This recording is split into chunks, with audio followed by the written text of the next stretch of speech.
Welcome back, gamers. We've got Game 2 between Cloud9 Academy and Evil Geniuses Academy coming your way. But for Game 1, that was quite the disgusting stomp from Cloud9 Academy. And credit to EG Academy, they didn't just let Cloud9 Academy win. They tried to fight back. They found some counter engages, but it just wasn't enough.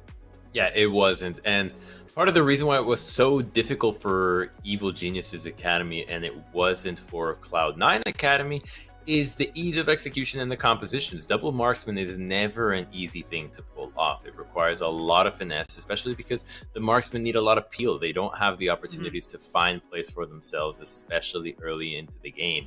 Whereas Cloud9, by drafting so many members that had crowd control, that could synergize better with the jungler and Fiddlesticks, made it a lot easier for them to find avenues to take the fights that they wanted. So we don't need to tell you, we can just show you, as we've got some replays that are going to highlight what just went down in Game 1.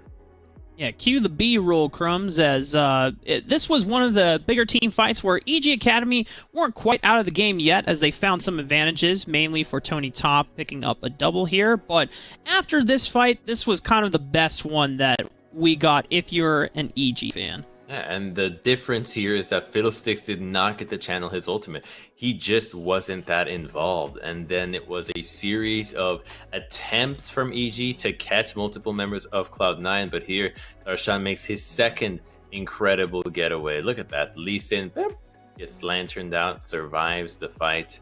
And Jojo Pion here gets to answer back, mind you. He had a fine laning phase into the set. Did have that one death that was unfortunate, but turned this one around really well. It gets out of the drain range, calls him down, dashes back forward, and then keeps himself just in range to be able to kill him with the piercing light. It's unfortunate that the actual W didn't kill him, because he actually did connect onto Fiddle. Yeah, and then this was also a very disgusting turnaround from Cloud9, and this is where Surenfire actually got to get his Crow Storm off. Yeah, the counter engage, and it's because it's only Mystics that gets to go in, that tries to go after Sven. Tony was flanking, but the Viego flank isn't particularly very strong if he doesn't have anybody else to follow up with him. And when Sven gets to dodge out like he's about to right now, see that? Yeah, just flashes away. And now who can get onto him?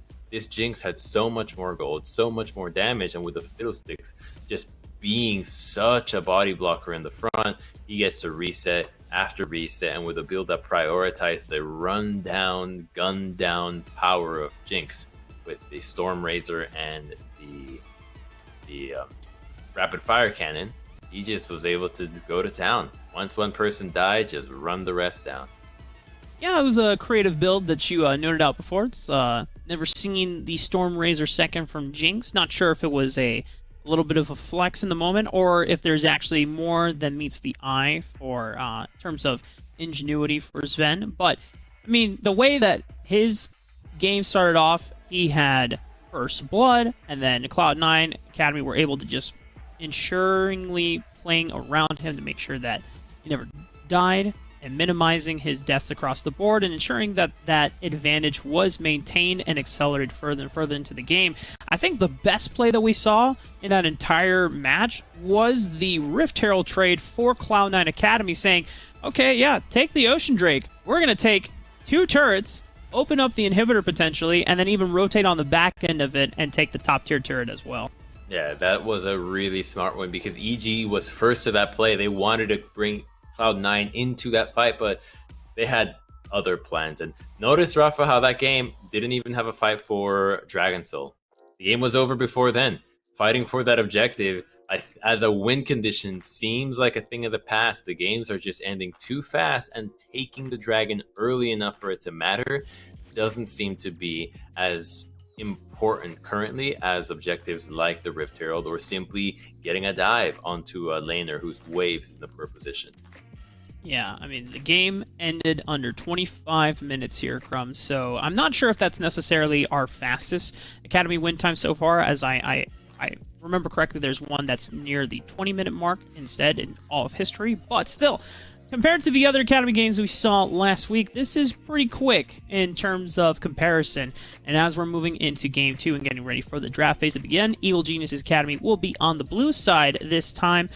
Some notable bans that were taken away were things like the Renekton, the Gnar, Lulu, and Karma also being exchanged as well. Or Evil Geniuses, now that they're a blue side, do you suspect that there's anything that they might try to force Cloud9 to leave up that they can grab, or are they just gonna... Is there a different pick in mind for the young Evil Geniuses here?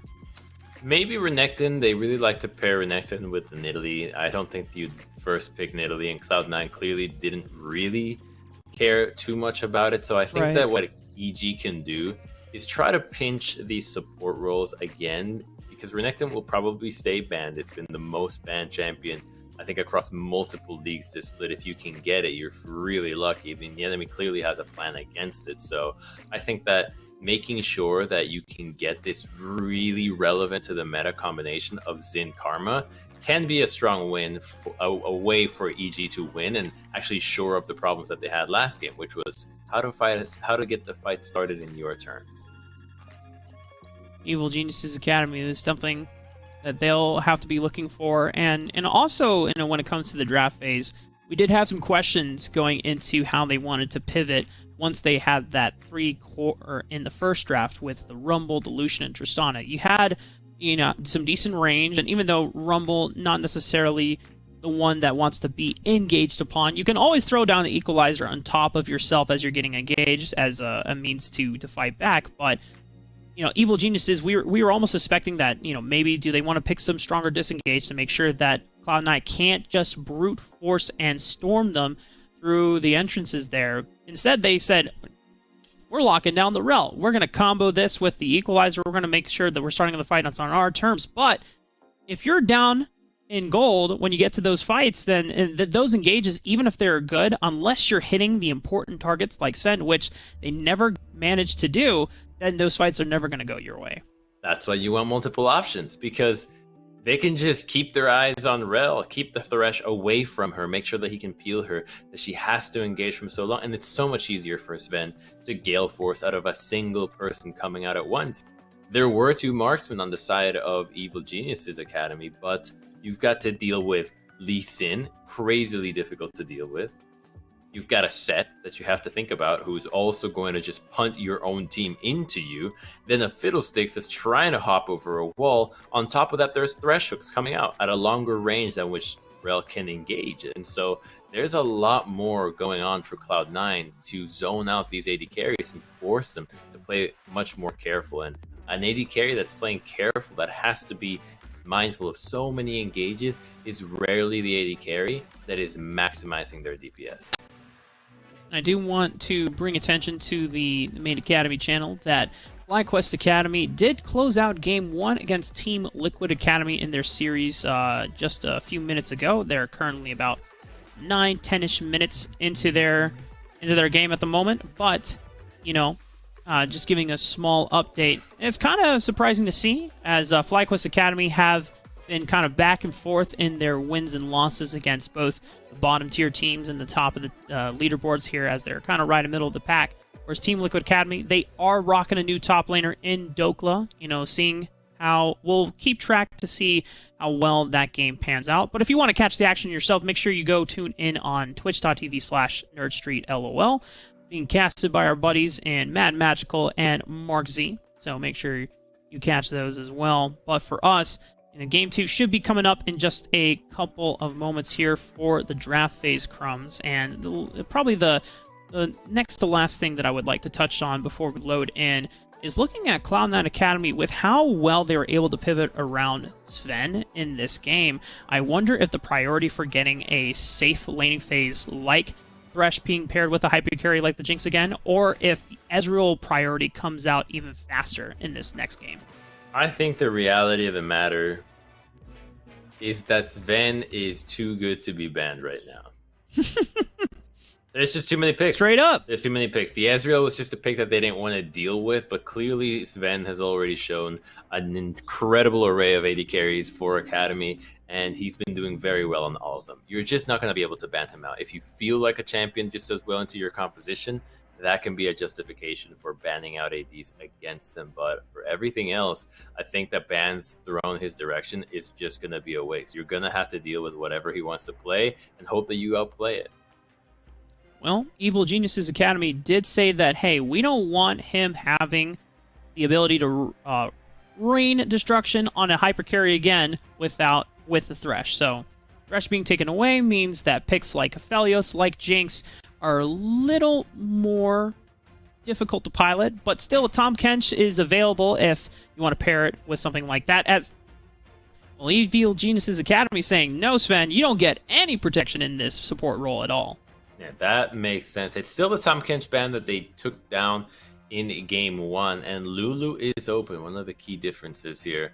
Although, to first pick that one out of the side of EG would just be so bold, because there's plenty of picks in all 3 lanes that you can pair her in that can't just flat out beat her. So I think that it can present an interesting opportunity for EG to just have strong team fighting if they pair it with a Kog'Maw. So I want to see that to be the pairing with the Lulu. Maybe Lulu's in, if you put her mid, can be okay, but I think that when you just can do similar to what Cloud9 just did that previous game, you've got a support that's dedicated to protecting your AD carry, and then a 3-man squad that is very dangerous and must be addressed in a fight. It serves as a way to peel for your marksman. By having multiple threats, it actually forces the attention of Cloud9 upon other members. You don't just need to have everybody dedicated to buffing up Team Luke. You can have people going after their own missions, and it is going to be that. It is going to be the Lulu and the Xin Zhao, which I'm excited to see, because that probably tells us that it is going to be Lulu in the mid. Xin Zhao being paired with it, and you mentioned, Crumbs, that between Kindred and Xin Zhao, you definitely prefer the Spear Warrior himself, because not only is a little bit more durable, but also his team fighting presence with that Crescent Guard is just so insane, especially for dealing with ranged, just range in general. Anyone attacking outside of that Crescent Guard range doesn't get to do any damage to him or anyone inside the circle. Jace being locked in more than likely for Tony top to be able to deal with Darshan is going to be the matchup that hopefully allows Tony top either contracts to kind of play towards and snowballing him, or obviously they can always flex this Lee Sin towards Compi, as he has played this lane as well. Okay, I think EG can look for like a Cog Braum. I'm thinking Cog Braum here. Put the Lulu into the mid lane. You're already dealing with the Syndra. I mean, you could put Lulu bot lane and try to take a different matchup into the Syndra, but I think if you go Cog Braum, you really benefit from a lot of members that want to be doing the same thing. You have a decent amount of magic damage. It's not a lot, but if you're going with a Wit's End style build with Kog'Maw, well, there it is. It's not going to be allowed, though. Definitely not going to be allowed. Sniped. Well, no Kog'Maw means no Juggermaw compositions like the days of old here, Crumbs. And imagine if Kog'Maw is sitting under the protection of Xin Zhao, no one can touch him either. And Xin Zhao is also a great answer into this Rumble as well, because if he's outside of your range, that Equalizer does nothing. I'm feeling good about my read on the meta right now, Rafa. All these games have just been doubling down on what we've been talking about and what is good and what these teams are prioritizing. And the Varus with the Rumble is also a really nice combination, because it's all about setting each other up. It works with Syndra. They both have long-range engage that can just lock down members, keep them inside the Equalizer. I still think, though, that Braum is going to be really helpful. Oh, come on! Come on, you guys! Hey, you're not tapped into the Cloud9 Academy coaching staff right now, right? You're not feeding them this info. I mean, I don't think so. I'm pretty sure there's a delay on this. They just know. They just know, because the reason why Braum is so good here is that, one, it blocks Syndra's ultimate. Right? That already is a nightmare for Syndra to deal with. And two, you have 3 members that already have a really strong interest in auto-attacking. Xin going in, Jace going in or keeping himself from a distance, and then the Lulu that can also proc from a long range. So it works really well for proccing Braum's passive, which is really what you want around this champion. When you select Braum, you just need to make sure you've got champions that want to auto-attack, and that's usually enough to warrant a Braum pick. Well, no, Varus means the only other AD carry that can engage or deal damage from a safe distance away going to be the Ezreal. Now the question here, Crumbs, is since Ezreal is a lane that you can play weak side, EG Academy can kind of double down into someone that is a little bit more aggressive. Look for the laning advantage once again. Pairing with Lulu, still probably going to be in the mid lane, as you said, as Team Luke. The game one, a little unfortunate casualty in the bot lane starting out level 1, but he's going to roll with the Tristana again here. Yeah, and the Trist will be okay. She can be buffed up by Lulu and be really dangerous. Obviously, it's not a Kog'Maw. It's not a Jinx. It's not one of these crazy hyper carries. It takes a little bit longer to get that enhanced range. But that will spin off EG into a little bit of a tankier composition. If they can't just peel back and protect their carries, they are going to have to index into some sort of engage. And Leona will do a fine job at that one. Her Solar Flare, very good at dealing with a champion like Syndra. Immobile in the mid lane. You just can aim it a little well before she procs her phase rush, and suddenly you catch her and you have a way to start the fight. As she will offer a little bit more magic damage with her passive as well, so it has a decent spread for EG Academy's damage. They are triple ADs, but with the Lulu and Leona and the amount of CC that they have between Leona and Lulu, I think it's enough that Cloud9 won't be able to get away with just pure armor stacking, although a pick like Ezreal that is buying a frozen heart in the current meta would love to deal with this, because once he has that, their poke will be easy to shrug off. Yeah, I mean, like you said, it is really just physical damage that is coming out from Evil Genius's Academy. Unless Jojo Pyun decides to break away from the fold and says, nah, screw the Shirelia's Reverie, I'm going for Lich Bane, Rod of Ages. I know that those items aren't, not in the wheelhouse, but I'm just thinking back of old Lulu builds back of like Season 4, Season 5, where she was a little bit spicier, but this is going to be more than likely just a straight-up Enchanter build, mainly to buff up Contracts and Team Luke as they charge forward. And that is what this composition is all about, Crumbs. Evil Genius Academy not shying away from just being or wanting to be the ones that always presses their feet on the gas pedal and accelerating the game. Yeah, and I think it's important to see how Xin deals with Syndra or the Ezreal. Rumble is easy to jump on, but Syndra and Ezreal, champions that want to keep their distance, normally you'd think that, oh yeah, getting away from Xin, not a problem, but it's just that we've been used to Xin for so long as this champion that struggles to deal with range that now he does not care. His range of engage is bonkers. It doesn't matter how far away you are. It seems like with the speed from Lulu and his wind becomes lightning's ability, he just jumps on you and across half a screen, and before you can react, you're knocked up, the team's upon you, and you're dead.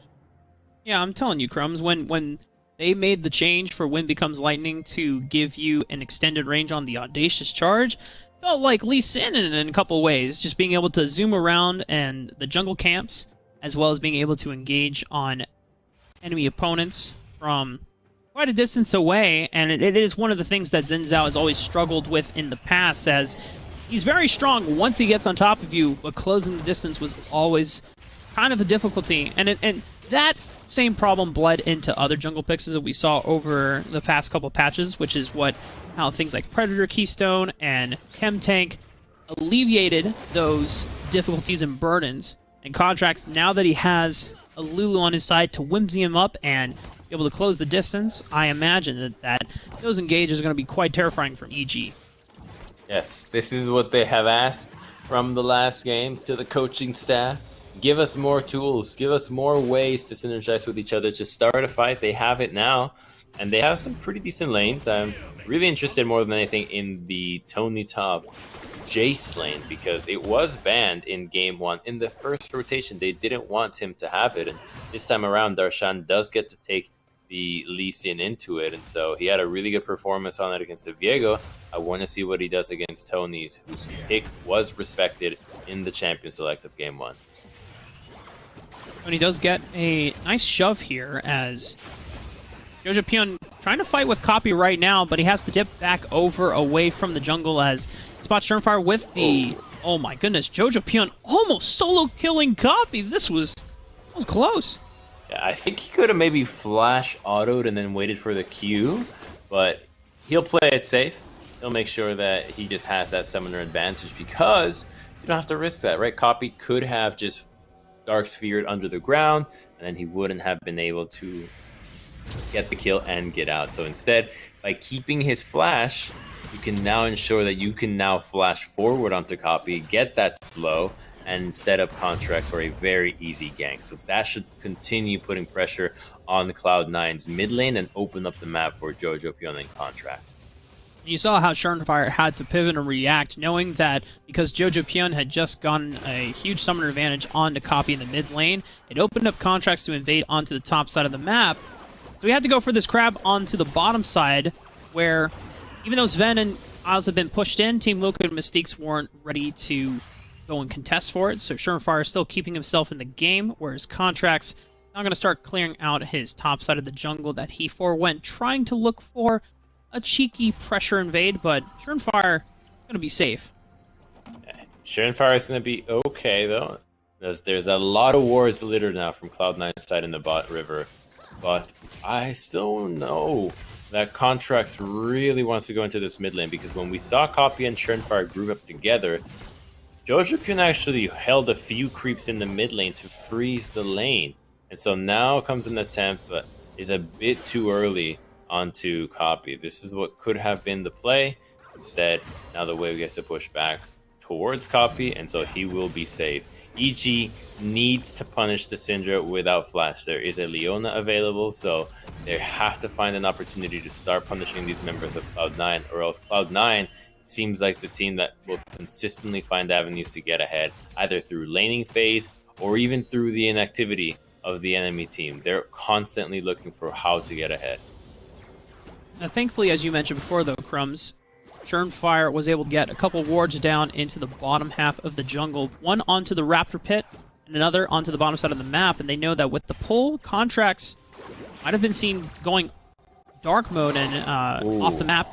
As Jojo Pion, this was an opportunity by Isles and Schernfire to look for a pressure gank to help alleviate for Copy. I think the other thing that we have to look at, too, is because Contracts is off the map for quite some time, Darshan is able to play a little bit forward into Tony top, knowing that Contracts is not going to gank him anytime soon. Yeah, the Contract's still hungry for mid lane, but Cloud9 wanted to answer with a play on their own, and that Dark Sphere from Copy's Scatter the Weak was actually so close to hitting Jojo.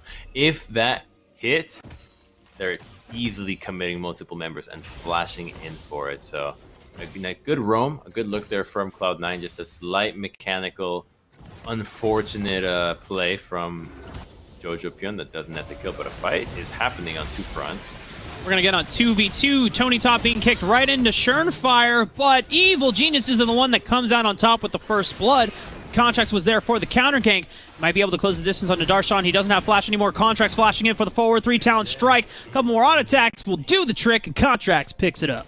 Nicely done there by EG. Now they're getting ahead, and the Xin is starting to get strong. Gold on this pick will be a win con for Evil Geniuses. With Jojo Pion joining the mix, that's when he starts to get really dangerous. He doesn't have his Iron Chain Whip just yet, but once he has that, he's going to be able to start power clearing and get ahead of the Rumble, which will be very scary. So good look from Contracts, and they can still make a play on mid lane. Flash on Copy is still down, so if Jojo can get Contracts into the lane without him being spotted and flash slow him, that's a kill. Yeah, like you said, early gold onto the Xin is going to be great. Let's actually take a quick look at how this fight all started here, Chrome.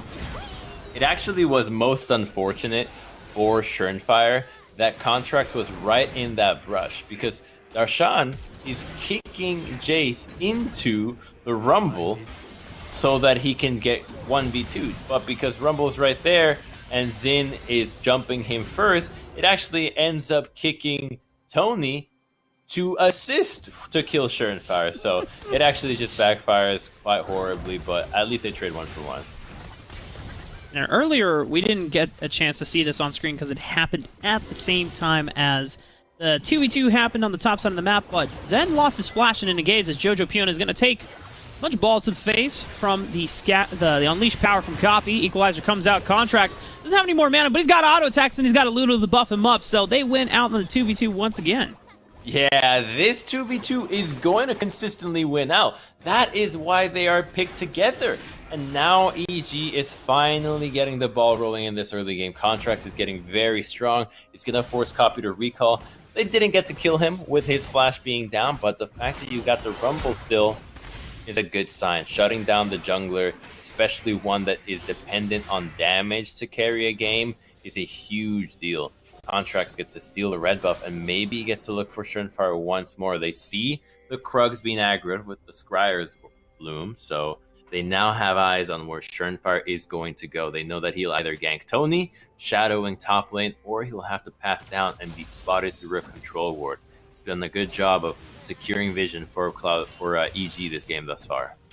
And a lot of this jungle advantage has bled from the fact that Jojo was able to secure that first summoner advantage over Copy and forcing him to recall. Because it forced Surenfire to have to path around that little nuisance in the mid lane from Jojo, and Contracts has been able to just be right on top of Surenfire, answering every single action most part of these have been able to do. And if he's able to protect Tony Top in this 2v2, as we're going to see a collapse onto Surenfire, Equalizer comes out, going to bat him right back on forward towards Contracts' way, but the flash coming out from Surenfire means that he will be able to get out alive. Really close there. Kind of the same thing as last time, where Surenfire gets caught in between top laner and jungler and gets punted back into it, but unfortunately for Contract, he was not able to connect his spear and dash towards Surenfire, but they still get a flash. So that now puts Surenfire as a prime target to get engaged on, and we just saw Mystique start to roam. So if before it was Jojo Pion and Contracts grouping together looking for a pick, now we can start to see the inclusion of Mystiques on the Leona, and that will be even stronger as she has so much crowd control to lock members down, and Lulu with keeping you sped up and safe makes that this Xin just won't get taken down. It's really going to be Rumble and Lee that can kill him once he pops his ultimate. And one of the things we have to mention here as well, Crumbs, is that Xin Zhao is not necessarily known for his clear speed. You sacrifice a little bit of that power for your ability to gank, to make plays on the map, but because he's been able to answer Surenfire and, giving him 2 deaths, the amount of uptime that he's been on the map relative to Surenfire means that he's got a nice amount of CS lead in his department, as well as they're going to make a gank on Garshan in the top lane here. Dragon's Rage is available, but they get the 3-talent strike. He's going to kick away Tony Top. Contracts has to tank the turret and it has to flash away, but Tony Top goes in for the hammer to the skies, takes down Darshan. There's no help coming, so EG can afford to make minor misplays in that dive and still get an advantage. They're not going to pop the Rift Herald just yet, though. Team Luke, nice buffer on the rocket jump, is able to dodge out on the potential stun that Isles was locking up with the ramp up. Mystiques is also there just to make sure that no other action comes down on Team Luke. Another teleport advantage will be had by Jojo Pion. We'll have to see. The dragon is still up on the table for the taking. Neither team has gone for it quite yet. Does Jojo Pion conserve the teleport, or does he just answer it right back? Well, I think that Jojo will probably want to answer it in case that Cloud9 wants to start a dragon right now.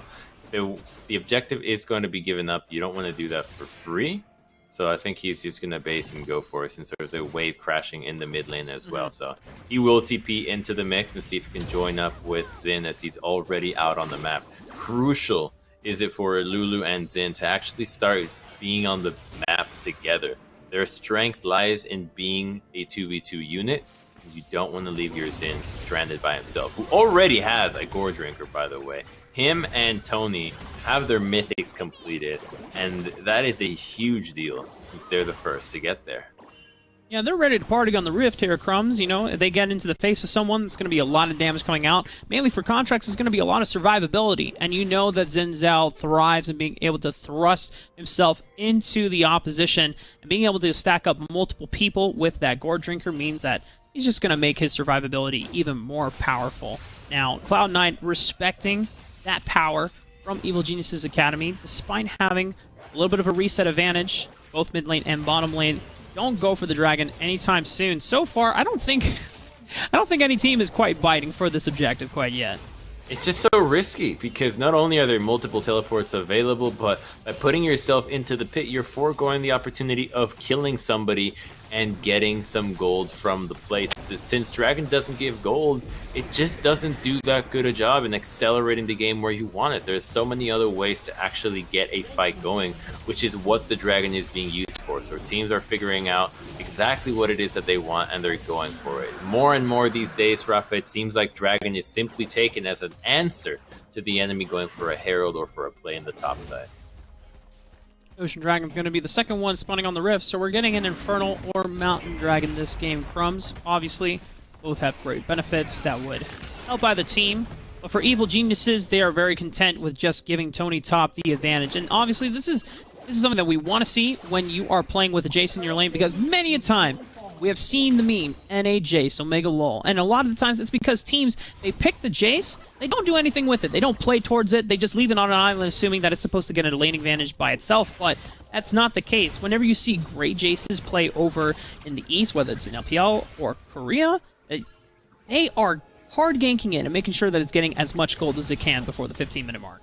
Well, I think part of the NA Jace meme is also he does tend to miss a lot more skill shots than you'd want. And you'd really expect. So that's usually what I look for in the Jace, is simply, are you hitting shock blasts? That's your job. Right? That's really what you draft the champion for nowadays. He's not that strong of a lane bully, so that's the responsibility that Tony has placed upon himself, and it's a singular task, right? Anything more than is asked of him is just going above and beyond. But if you're not able to hit those shock blasts, you're really just a walking bag of money that is just waiting there to be killed by the opponent. You're not offering a strong enough team fight to justify not hitting those shots first. So that's what I want to see out of Tony. And now that he gets to roam up, has the Eclipse ready, and Dragons will start to be fought over as those first turrets are starting to go down across the map, it's all about getting to the fight first for him. Because if you can just hit those pokes when the enemy is funneling into the fight, it becomes so much easier. Look at the slow push from Jojo Pion. You already see Mystiques and Contracts waiting around the wings. Poppy knows that something is up, so he has to back up all the way to the protection of the second tier turret, knowing that his first tier turret would not do enough to save him from utter death. As Contracts and Mystiques, they are a walking Deathman squad. Contracts barely securing that Rift or Scuttle Crab. Sharp Barrage came out trying to contest it. Fire being pushed out of his jungle at the moment. Sven and Niles trying to rotate up as Mystiques looking for the Zenith Blade as Contracts dashes in, gets some damage down to Fire. Does he actually have enough for this? Not quite yet, but it forces the flash out. Skirmisher Saber burning him to a crisp, and Fire's got to leave. Yeah, that's a good enough trade for you. You got the flash, but it looks like they're not over. If the Rumble recalls, it's a 2-on-4. Sven, does he have enough summoners? But the lockdown just might be enough despite having flash and heal. It's not going to be coming out in time. Sven just held under a giant brick that is the crowd control from the Solar Flare and everything else that came with it from Evil Geniuses. And the TP was actually canceled by Darshan. EG wanted to make a 5-on-2 play in that bot side. They really just wanted to kill Sven. They weren't going to be able to go for Isles, whose ultimate was available. But once Fire recalled, they knew they had a window to make that happen. And they pounced on it right away. They're getting some good gold here. Yet they need to just start getting some more than just that. They're going to have to take these turrets, start accelerating the game, because at the current pace, Cloud9 is just going to be able to fill their itemization before they're necessarily struggling to get farm, because you want to take these outer turrets down so that it becomes much harder for them to farm. Let's see how Darshan stopped it. I'm pretty sure he just channeled his TP. Okay, yep. Just was not looking at the minimap. Tony Top was like, oh, wait a second. Yeah, he's like, wait a second. This Lee Sin's trying to deck me in the throat right now as we got an engage coming in, but Mystique's interrupting the knock-up with the Zenith Blade. Contract's doing so much AoE damage already, walking right out away from the Equalizer because of Crescent Guard. Not going to take too much, but he goes back in. He's got the Wild Growth to follow up with the knock-up, forcing flashes out of Cloud9 Academy. Darshan trying to get himself back into the thick of the fray of the fight, using the Safeguard to get out alive, and they trade 1 for nothing in favor of Cloud9 Academy. EG still keeping up the chase and the pressure. Team Luke, so many low HP bars for the side of Cloud9 Academy. They can't even stay under the tier 2 turret. They've got to give. They really have to. EG can continue to just wait for the cooldowns of the Lulu and keep finding these re-engages. Contracts is so strong.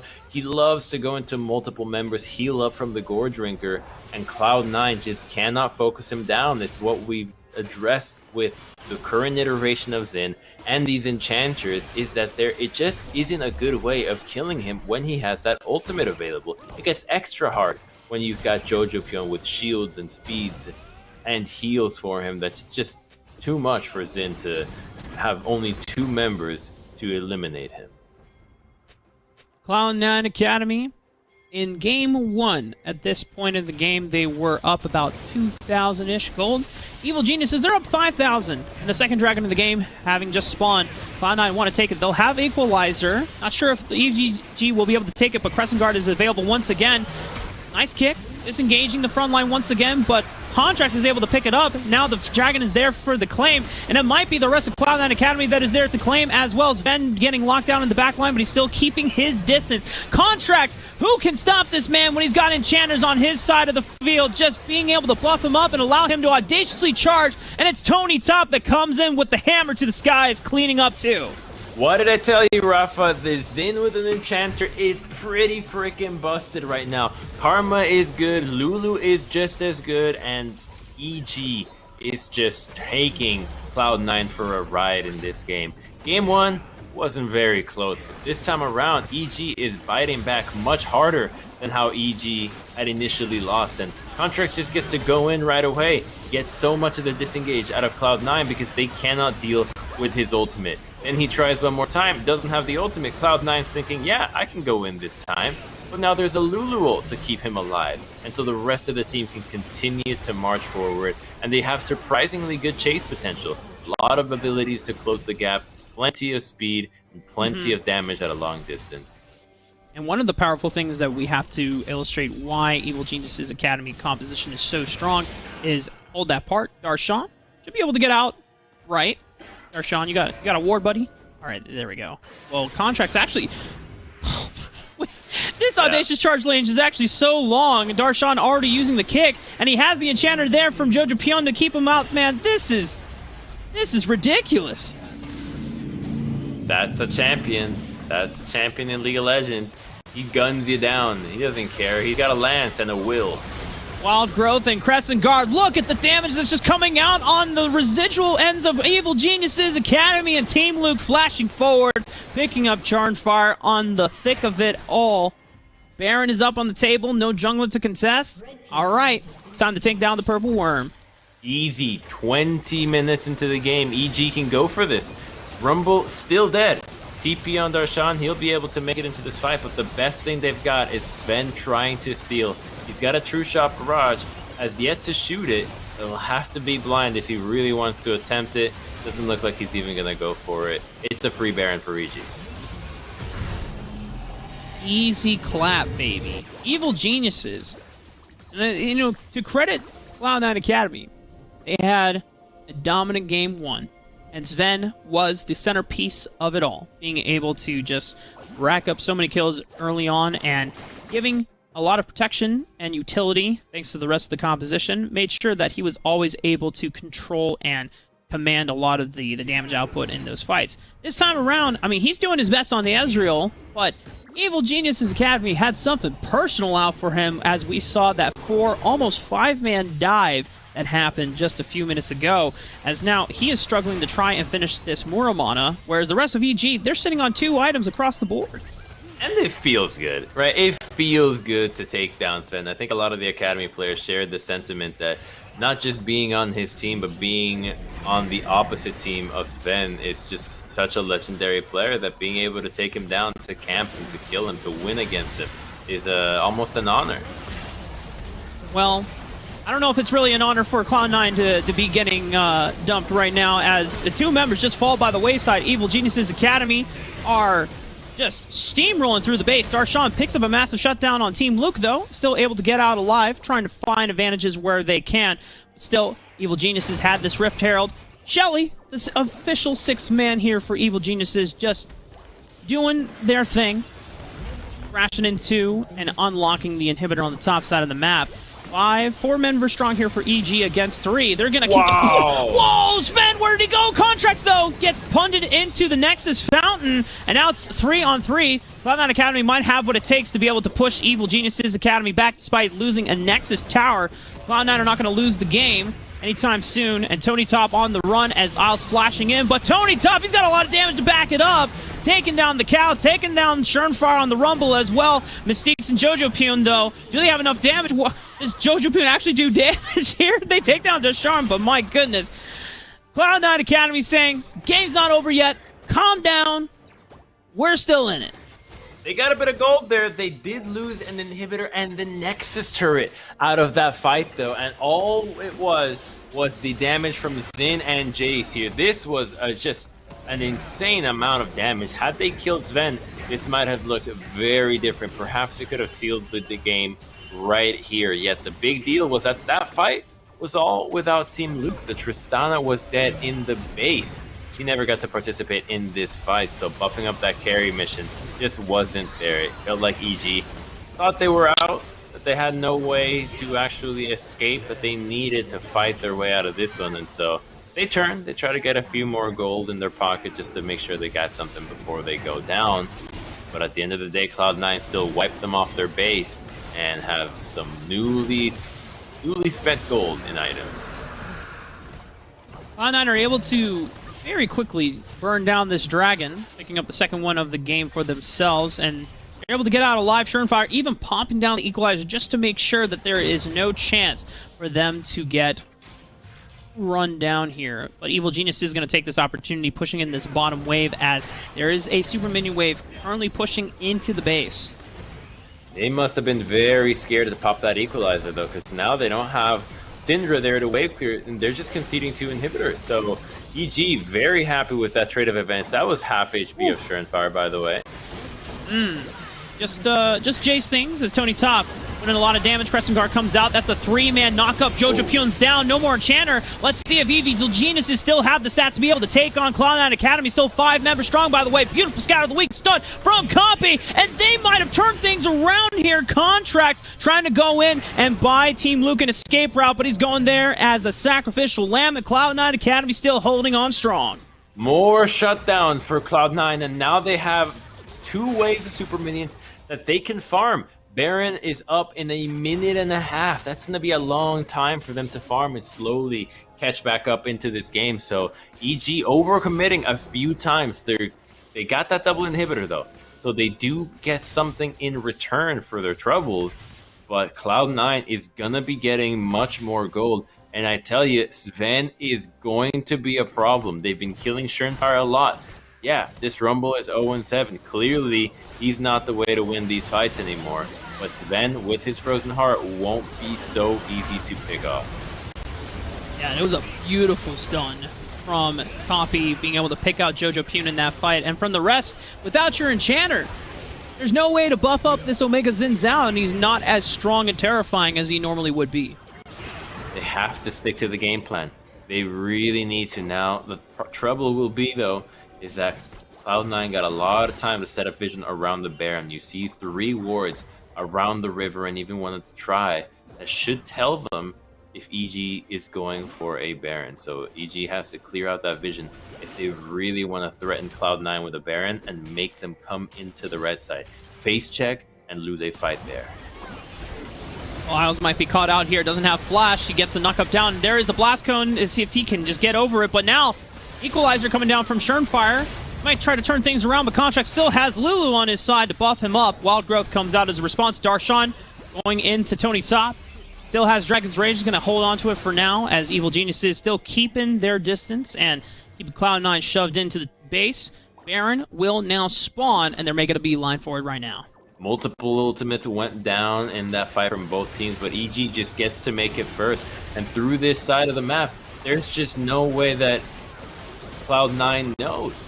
This ward now spots him, but it's too late. Sven doesn't have his ultimate to even attempt to steal this time around, and so it's going to be an easy Baron take from Evil Geniuses. Methodical, calculated, and nothing that Cloud9 could have done. They're going to have to make their final stands here, but you're now dealing with 2 waves of supers that will be buffed up by Baroned up minions, And then that makes the final, the one right in the middle, so much harder to defend.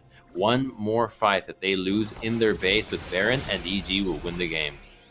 And Evil Geniuses are definitely indexing on this final fight because Contracts, the main man to go in and absorb a brunt of the damage, has just purchased a Guardian Angel on top of this super high durable build in the Gore Drinker and the Sterix Gauge. He's not only absorbing a ton of damage, absorbing a ton of pressure and focus, but he also has the Lulu in his back pocket to make sure that he doesn't go down that easily. And even then, he's got a second life.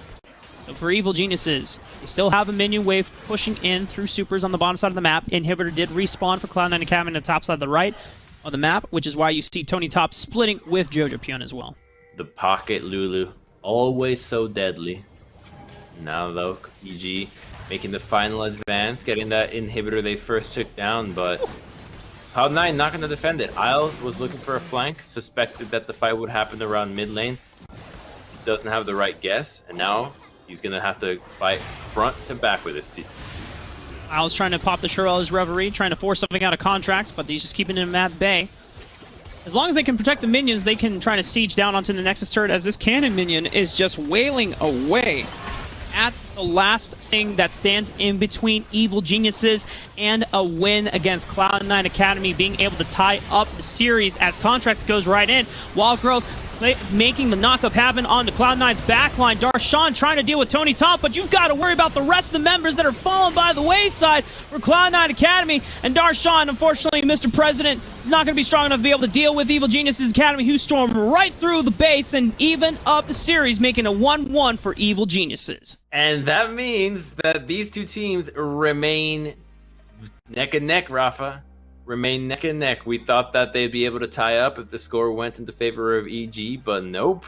We're still with Cloud9 and EG fighting for the top. We haven't learned which one beats the other. This is why best of twos are so important. This is exactly why. If you just saw game one, you would have said, oh, well, Cloud9 is clearly the better team, but EG just bounced back in a similar fashion with a solid strategy, the Xin with the support in the mid lane, and they just snowballed really well. Contracts got a lot of gold rolling for the squad, and then by the time the team fights rolled around, he was just so much stronger. He's got his Gore Drinker here. He can just march in, tank so much with his ultimate. I tell you, that ability will have to be re-looked at, because that is just one of the strongest ultimates for a bruiser in the game. And it was something that's been kind of slept on for quite some time, but you know, when the Divine Thunder changes came into the patch, you know, people started taking a second look at Xin Zhao. But even then, he didn't run the Divine Thunder. He just went with the Gore Drinker, which has been around since the beginning of the year with this patch. Xin Zhao has just been kind of in a good spot, and no one really thought about it until you start experimenting with the build more. And then, of course, the Audacious Charge coming in with the Wind Becomes Lightning, giving him extra mobility, extra range on the gap closing potential for him. Now Xin Zhao paired up with an Enchanter is such a strong composition that you can start forming around in this patch, Crumbs. And I think this just speaks volumes to that both Cloud9 Academy and Evil Geniuses Academy are teams that when they get a lead, they are very apt at being able to close out the game soon.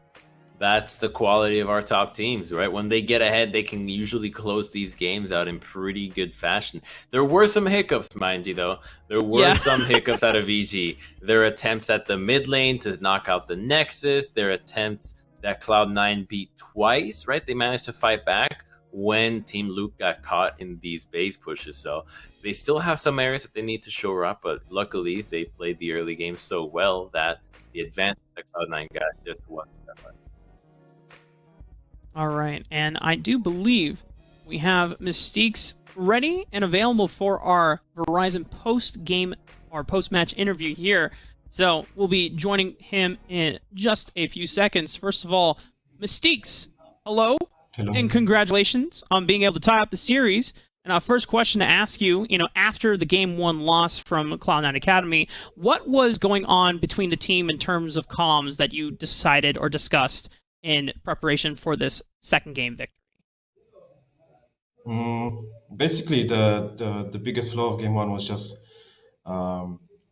we died on weak sides. Both solo lanes got solo killed. We just did a lot of minor mistakes, which lead up to the snowball for enemy team, and we just like said like just play like more with head and like try to negotiate those mistakes, and Yeah. that was only the purpose kind of. We were like, I mean, game one, we are usually really sleepy game one, so maybe that's also why. He's got to wake up a little bit. Yeah, many teams feel that way. IMT in particular. What does your schedule look like for practice? Like, I know EG obviously very invested in the development of talent, but you personally on Evil Geniuses Academy, what does a full week of practice look like for you? What is the things that you're doing to get better at League of Legends? I feel like I shouldn't lie, but the past 2 3 weeks we had many cancels, and like we didn't scrim that much for the past 3 weeks. Like maybe 3 scrims per week, and not like 3 blocks, but also like not versus the best opponents. So we were kind of winning a lot of scrims, and we couldn't keep up the focus and the like that mainly in those scrims versus worse teams. But we're playing more on like freestyle at the moment. We have to we once we practice more, we will get like more clean on the gameplay we show. Yeah. Yes, thank you. Yeah, more reps in with the squad obviously is going to lead to better results, as you are working with a new AD carry this split with Team Luke over Shoryu, who is now with Evil Geniuses Prodigies. You know, speaking on the overall Evil Geniuses infrastructure, how much do all three teams, LCS, Academy, and the semi-pro squad and Prodigies, interact with each other? Are there like any in-house scrims that go on between you guys, or is it not so much interaction? Last split we scrimmed a bit our amateur team. This split we haven't still scrimmed them, but we went to the conclusion probably like everyone, it's not the best to scrim versus each other because it gets too personal in my opinion. At least that's how I view it. It gets personal, and the games are not that high quality because everyone is looking to probably solo kill or kill someone and just look better. So we didn't like want to do it. I feel like because of mainly that situation, but we are able to see.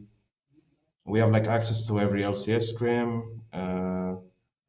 I think amateur has access as well. So this is a kind of like how we share, but we don't play versus each other almost never because yeah, just we don't think it's correct. And there's maybe like one more thing, but I'm not sure if I can speak about it. Yeah. Um, I believe. yeah, so we just play usually versus like other teams, not versus each other. Yep. Fair enough. Now, you've been playing League of Legends for a long time, League of Legends professionally. What is your current goal and the motivation to reach that goal in your current team? I want to go LCS. I want to go LCS, and I want to go towards from North America. That's my goal for this. Like use this year and possibly try to get an LCS offer for the next one. All right. That's fair enough. Got a good I timeline. think- there you go. Yeah. Admirable goal, obviously, and I'm sure that, you know, with so many other players that are also fighting for the same goal, that, you know, the competition is fierce. But I think that's what when we get the best results and the strongest players that, you know, come out of the fire. And before we let you go, Mystiques, you know, is there any shout-outs you want to give to certain teammates or any close friends, family members before we let you go?